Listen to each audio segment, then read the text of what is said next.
even if it's a legitimate dream that you're dreaming about that could happen in your life, if you don't take action, it might as well be a fantasy. So we want to get out of that mode of just daydreaming, but start taking steps and taking action towards the dreams that we have.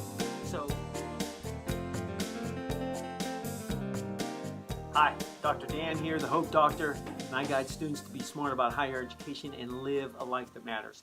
And today's topic that we're talking about is dream perspectives and the journey of journaling times 3. And we're going to couple in groups of 3s.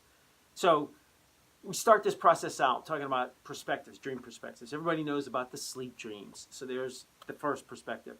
You go to sleep, you have these wacky, weird dreams. There's there's a lot of people that interpret them, but there's no locked-in scientific evidence that proves all in all that we can know what those dreams mean. They're kind of crazy most of the time and embarrassing sometimes.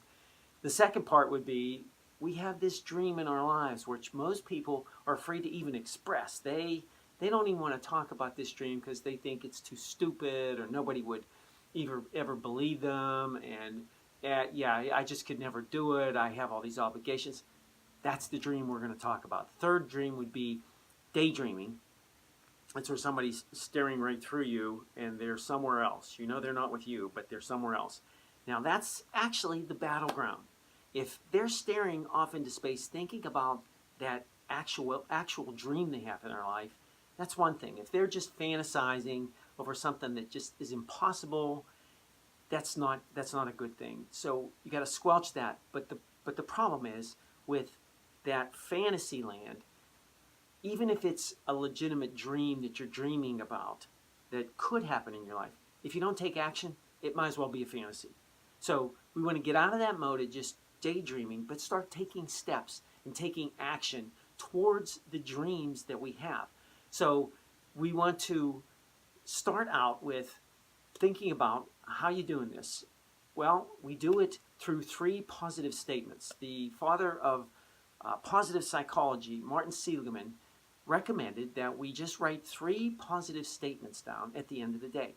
It takes about a minute. I've been doing this since about 2014, and I love it. I write those 3 statements down at the end of the day. It's the cliff notes of journaling.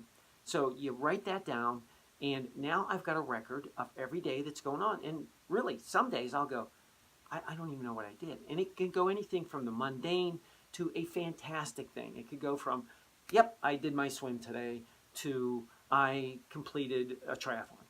Those are the things, the positive things that happen in life. No negatives. You're writing down 3 positive things. So you write those 3 positive things down, and then you get to the next level of 3s, and that would be by a researcher named Jonathan Haidt. And he has a system that he calls the levels of coherence. And so the levels of coherence are where there's 3 levels in our lives, and he calls them different names. I'm going to relabel them. I'm going to call them the personal level or life category, where this is all about you. Do you have your personal time? Do you, even if you have kids and you have family, whatever, you still need personal time. And how you manage that, I don't know. It's done, but if you don't, you lose, your family loses, everybody loses if you don't get that personal time to process. On the other end of things, there's your area of giftedness, your talent, your skill, and we would call that your business end. Now, the business end, there's a business to a family. So even if there's a full-time mom or a full-time dad staying at home, there's the business of taking care of the home, the finances, the meals, who goes where, and we transporting people. So there's a business end of things. And then we have gifted areas in our business where we actually get fulfilled in doing something that we're talented at, that earns money, that provides for the family. And then there's the crossover. That's the 3rd level, as Jonathan Haidt would say, but I'll call it the personal business mix. And so at that 3rd level, that's where we're blending those 2. And at any one of these levels, if you can incorporate some kind of transcendent cause into it. So for example, if you were running a marathon and you were doing a fundraiser, that's a transcendent cause. It's beyond you, it's above you.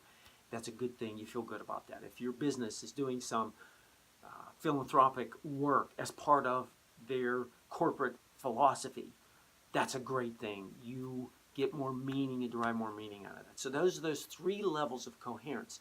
The more they're tuned in, and those percentages are of your personal life, your business life, and that mix are at the right percentage to fulfill your dream, the more coherence you have in your life.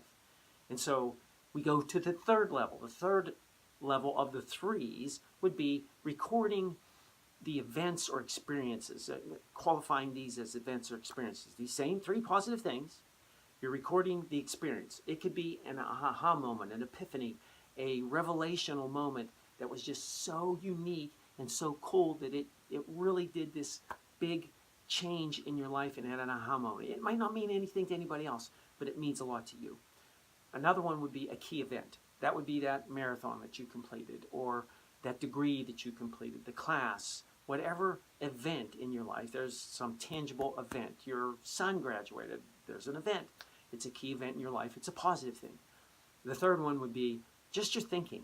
Did you do any shift in your thinking, in your mindset? Did you shift from being a negative person to a positive person? Did you shift from being unforgiving to forgiving? Those are mind shifts that are significant. They're things to mark down. So you write down these three things, and now you have a gauge. And those three positives you write down every day, I just say, take those 21 items. You did 3 a day, 7 days. You got 21 items. Break those down. Only write the top 3. You're only covering the top 3 when you filter through. Is it a personal experience? Is it a business experience? Is it a revelation, an epiphany? Is it a key event in my life?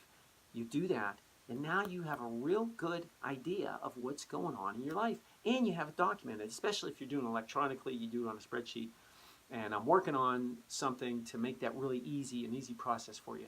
But there are great advantages to having that happen and doing that each day. So what do you got now? In summary, wouldn't it be cool to be able to look back years in your life? Like I said earlier, I've been doing this since 2014. It is so cool to look back and see the things that I've accomplished that I forgot about. It's really good in the sense that if you're down, you can look back and say, hey, I have made some progress. If you're good, you can say, hey, these are areas I can get better. I can just keep ramping up and fulfilling that dream, that visionary dream that I have, and I'm taking steps, the slow steps. There's the saying in the Ecclesiastics. King Solomon made this statement about hope. Hope is alive. It's always alive. And a live dog is better than a dead lion. So don't despise your small beginnings or call that dream stupid. If it's got some life in it, that live chihuahua barking to warn us of the robber outdoors is better than having a dead lion sitting there outdoors, because the lion's dead. Especially if you can tell it's dead. If it's not sleeping, the robber wouldn't come there, but that's beside the point. So in any event, these three things, writing these three positive things down. What was the result of this? For just 1 week, Martin Seligman did a formal research study on it. And he showed how people that just did this for 1 week, let alone months, he did it for just 1 week, the people were happier and less depressed, not only 1 week later, but 1 month and 6 months, 3 months, 1 month, 3 months, and 6 months later. They did a longitudinal study. They were happier and less depressed just for the fact of writing down these 7 things for 1 week. So imagine what can happen as you do those each week. Again, you're picking the top 3 at the end of the week for the whole week. You filter through your key events and the levels for coherence, or your life categories of personal, business, and crossover business, personal. And if you have coherence there, if you feel good about this and you're making progress in the positive direction, this is very helpful. It's going to change your life. It'll help you fulfill those dreams. We're going to cover a lot more of this in future videos and articles, because this is a fascinating topic. I think it can be a life changer. And so if you thought this video could be helpful to someone they're depressed, they're a little down, they've tried all these goal systems that take enormous amounts of time and they just can't cut it with those. And those are all good. I'm not knocking any of these goal systems that take a long time to write down things and focus and sit there. But who's doing all that for hours and hours? You can do this Cliff Notes version of journaling. You're not writing a long journal entry. Each of these positive statements, just short phrase. It's not some long phrase. If it does go long, you can do a journal entry in another book or another document. But if this was helpful, pass this on, like it, share it, subscribe to my YouTube channel. All these videos will be on there. Look at my LinkedIn articles and pass this on so that others could benefit from getting a little bit of uplift. So this is Dr. Dan, the Hope Doctor. Know where you're going in life. Become the person you were destined to be.